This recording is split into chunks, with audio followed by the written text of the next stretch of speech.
ഒരു ഇന്ത്യൻ പൗരൻ വിദേശത്ത് ഇത്തരത്തിലുള്ള ഒരു അക്കൗണ്ട് മെയിൻറ്റെയിൻ ചെയ്താൽ അത് തീർച്ചയായും ഇന്ത്യ മഹാരാജ്യത്ത് അവർ ഇൻകം ടാക്സ് റിട്ടേണിൽ അത് നൽകിയിരിക്കണം. The black money unutilised foreign income and assets and imposition of tax act 2015 പ്രകാരം ചാപ്റ്റർ 6 ചാപ്റ്റർ 5 സെക്ഷൻ 41, 42, 43 അനുസരിച്ച് undisclosed foreign bank account shall be computed as per rule 31E of the rule. അപ്പോൾ വീണയുടെ income tax റിട്ടേണിൽ ഇത് കാണിച്ചിട്ടില്ല എന്നുണ്ടെങ്കിൽ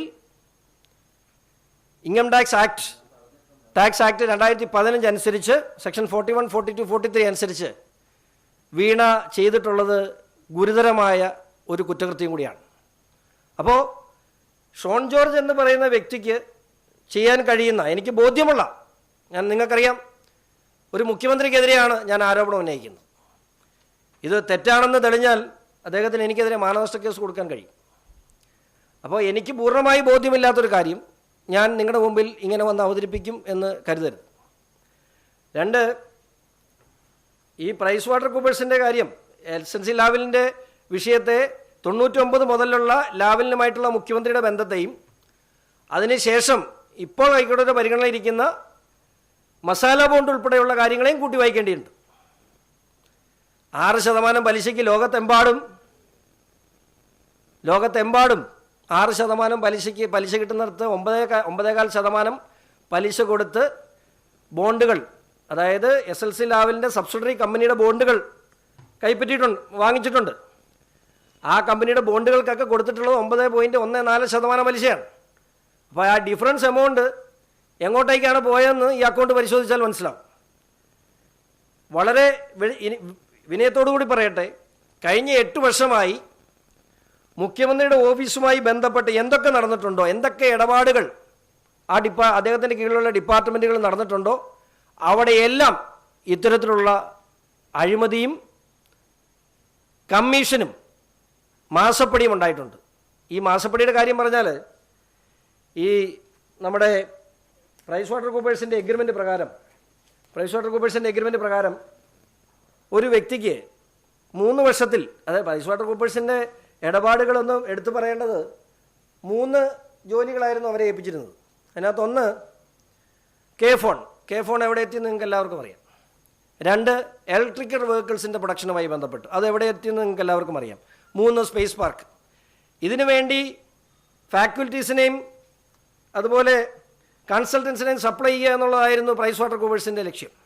നിങ്ങൾക്കറിയാം, ആ സമയത്ത് ജെയ്ക് ബാലകുമാർ എന്ന് പറയുന്ന വ്യക്തിയായിരുന്നു ആ പ്രൈസ് വാട്ടർ കൂപ്പേഴ്സിൻ്റെ മാനേജ്മെൻറ്റ് ആൻഡ് ടെക്നോളജി കൺസൾട്ടൻറ്റ്. അദ്ദേഹം തന്നെയായിരുന്നു വീണയുടെ കമ്പനിയുടെ മെൻറ്ററായി അന്ന് ഒരു വലിയ വിവാദം ഉണ്ടായത്, നിങ്ങളെല്ലാം ഓർക്കുന്നുണ്ടാവും. ഇപ്പോൾ ഞാൻ ഒരാളുടെ കാര്യം മാത്രം പറയാം. സ്വപ്ന സുരേഷ് വിവാദ നായികയാണ്. സ്വപ്ന സുരേഷ് പറയുന്ന കാര്യങ്ങളെ ശരിയും തെറ്റുമായി നമ്മൾ വിശകലനം ചെയ്തു. പക്ഷേ ഇന്ന് സ്വപ്ന സുരേഷ് പറഞ്ഞത് മുഴുവൻ ശരിയാണെന്ന് തെളിയാണ്.